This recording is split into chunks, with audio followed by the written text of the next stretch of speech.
Restoring healthy mindsets is my thing. And today I'm going to talk about dating as a high value woman and 3 things that I stopped tolerating as a high value woman in the dating world.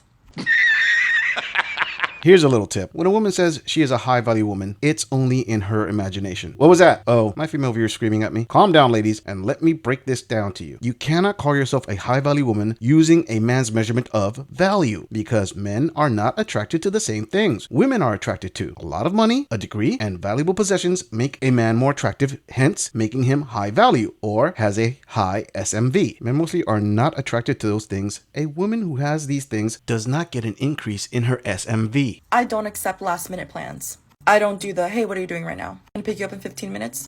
No. Respectfully. Because that just means that you don't respect my time, you don't respect me, and you don't appreciate my essence or value it. Because one thing that high value women know is that our time is extremely valuable and we don't share it with everybody. No, we make plans. We are busy women. And even if we weren't busy, we are worth a reservation. We are worth a formal date. Nope. Why? Because you being a busy woman does nothing to raise attraction in men. Busy men have limited free time. He may want to spend it with a woman, but you want to dictate to him your time is valuable? Okay, sister, you do that. But remember, successful men don't need your money. They will happily call up the girl who works part-time at a restaurant, supermarket, or pharmacy. Men aren't attracted to your success. They just want a feminine woman. Coming at number 2. High value women never pursue the man. I will not pursue you. And that is the one thing that I let my now husband know. I'm a lady. If you don't make a move, I will save my energy because I know what I'm worth and I know what I can get. And if that's not you, that's okay. But I want a man to be masculine and to know what he wants and to pursue me and not be scared. That was contradicting. She said she knows what she can get, but insist on being pursued? Congrats on landing a husband, sister, but don't make it sound like thousands of men were running to wife you up. I'm sorry, but I call cap on that. Women who make a lot of money and are as picky as you have a shallow pool of men to select from. I really doubt your husband was a top-tier man of a vast selection. I would say he is a guy with money, but zero game. Or he was a wolf in sheep's clothing. Just my opinion. Coming to you at number 3. And this one is the most important one for me in establishing boundaries. As a high value woman, I don't do sleepovers. You don't get the benefits of being married to me just on the dating stage. And it's so common nowadays, but sleeping is such an intimate thing. Your guard's down, you're restarting and regenerating your energy for the next day. You don't get to see that side of me, unless you're married to me, of course. And that also teaches him to respect you and your boundaries. I hope this helps. Like and follow for a part 2.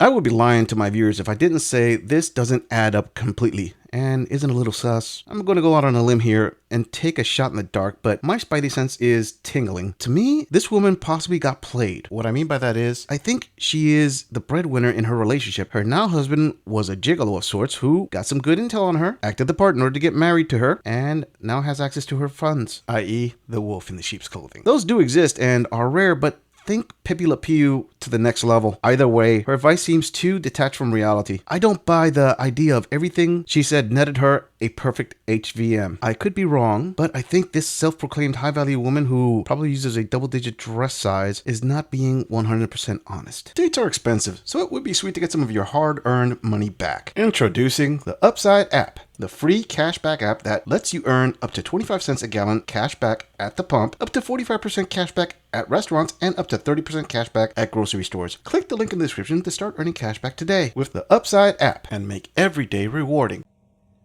One of the biggest complaints that many successful women have when dating is that many men are intimidated by their success.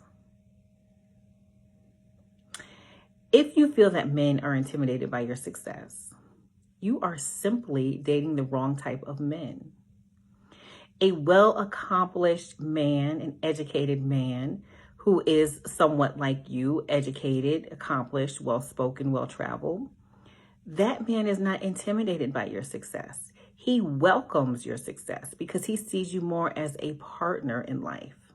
Sorry, Queen, but here we go again with the successful women intimidate men. Coping mechanism career women use to try and justify why men simply don't want to deal with them. I could go into another long diatribe, but I will sum it up like this. Queen, if the majority of men don't want to date you, the common denominator is you, not them. Even the points this woman is trying to make are self-defeating by trying to falsely blanket all men as insecure while the financially successful women are obviously perfect, right? Their entitlement requires all men have to change. Queens are perfect as they are. But let's listen to what else this queen has to say as I buy a few dozen shares of pet company stocks. So what you should be doing is making sure that you are surrounding yourself with the type of men that you truly desire and the men that you truly deserve. If you want him to make a certain amount of money, have a certain type of career, be in certain spaces, then you need to be in those places where they are. That might be a certain city, that may be where they travel, might be where they vacation, might be where they work, might be where they hang out. But you have to put yourself in those spaces in order to attract the type of men that you truly deserve. Listen, Queen, let me make this clear. And to my female viewers, I recommend you sit down for this one because the truth is a bitter pill to swallow. Let's go! The men that these financially successful women desire are also desired by many women, to include a laundry list of women younger and less financially successful with more free time. For as much as women try to shame those successful men for dating down, successful men usually do not look for successful women because they don't see them as a partner in life. Men are not attracted to the same things women are attracted to. That is why a 23-year-old attractive woman working as a waitress with a free schedule has a much higher chance of dating an HVM than an average-looking 32-year-old female who is a mid-level corporate manager with a busy schedule. Men have been providers for thousands of years. This term of dating down was basically invented by boss babes who couldn't understand why men don't want to date them. Also, ladies, please purge the silly notion of, I deserve this type of man. That is egotistical, and it's a genderist act of objectification. Oh, you don't buy that? Okay, let's swap this around. A middle-aged man starts saying, I deserve a super hot young 23-year-old woman. Immediately, the pink-haired sisterhood would have a fit calling him disgusting and saying he is objectifying women. Uh-oh, my female viewers just gasped as the light went on when the dots connected. Double standards and all. Do I really need to say more? Moving on. For all the men out there who keep saying things like, I just want a woman to be in her feminine. Okay, let me just give you a reason why she's not. She's not because you haven't been dependable. She's not because as a species, men seem to drop the ball on women far more often than they carry it. Because of choices that you've made or the men have made in their lives, she now has to clean up the mess. And it's yet one more person she is having to take care of. Women aren't in their femininity all the time because they don't feel safe. They don't feel financially safe, emotionally safe, physically safe. And it's rare and a privilege when a woman chooses to show up in her femininity.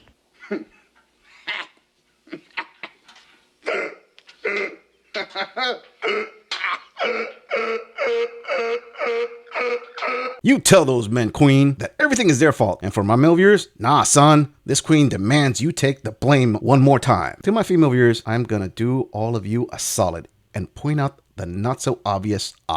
She claims women are not feminine because men haven't been dependable and have dropped the ball on women as a species. Well, according to the Organization of Economic Cooperation and Development, links in the description, only 8% of inventors are female. And that was from the inventions of the past few decades, well into modern times. So as a species, men have invented 92% of what women use, including tampons invented by Earl Haas, a man, lipstick in a cylinder container invented by Maurice Levy, a man, cameras invented by Louis Le Prince, a man, and cell phone technology by Henry T. Sampson and Martin Cooper, men. Men are responsible for modern day society. The ball has been and continues to be carried by men. Her other point that women are not feminine because choices men make.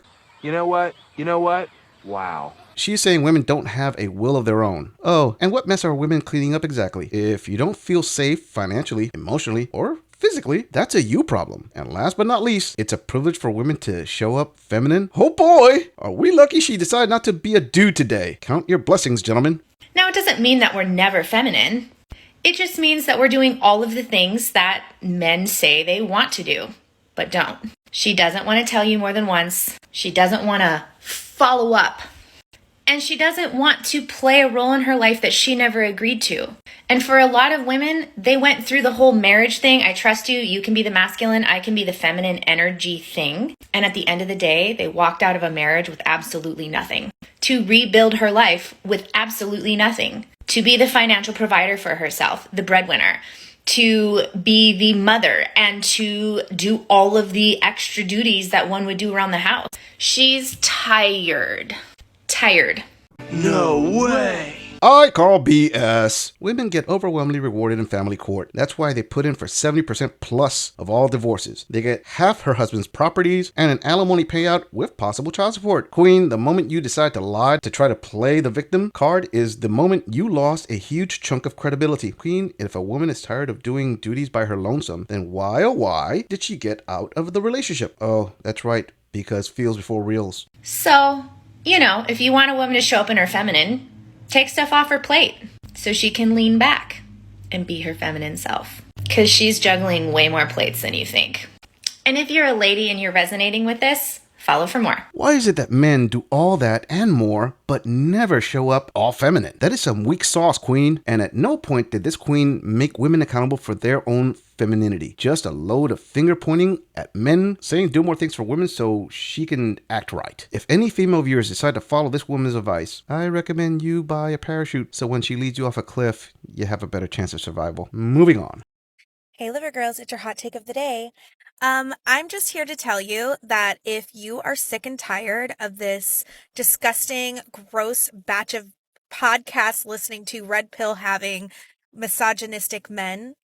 Interesting. According to this XXL young queen, if a man is red pill, he is misogynistic. In my experience, the bulk of women who throw around the word misogyny don't even know the actual definition of the word. But for my female viewers, the term red pill refers to the scene in the movie The Matrix where Morpheus offers Neo a choice. Blue pill, he basically goes back to his normal life, but the red pill will get him the truth, although it turns out to be a very disturbing revelation. In our society, men who consider themselves aware of uncomfortable truths of what men face sometimes refer to themselves as red-pilled or red pill aware. Note, at no point have I mentioned anything about women, so to say red pill is misogyny is pretty ignorant.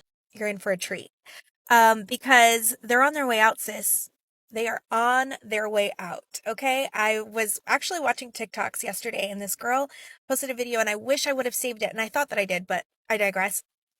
Anyway, she said, they're coming. The new batch is coming. If you guys find her, please tag her, because I love her. And I was like, you know what? That is so true. Because just like trends in fashion, all of a sudden you get the complete opposite of what we're doing, right? So like, for instance, high-rise jeans, everything. And then all of a sudden low-rise jeans. Now they're everything. Why? I'm not even gonna get started on the low-rise jeans, but listen, they're coming, okay? We cannot handle it for too much longer, and I think that they're trying to and starting to understand that the girlies are like withholding from physical attention, from sex, like we are no longer taking it, and I am so proud of us for that. But this is just like a little message of hope that there are good men out there, I promise. It's just about finding them, and I feel like the new men coming in, mark our words, okay? Mark our words. They are coming, and they're going to come in with a whole new attitude. They're going to be like, what do you mean you don't provide and protect for these ladies? Like, watch. I promise. They're coming.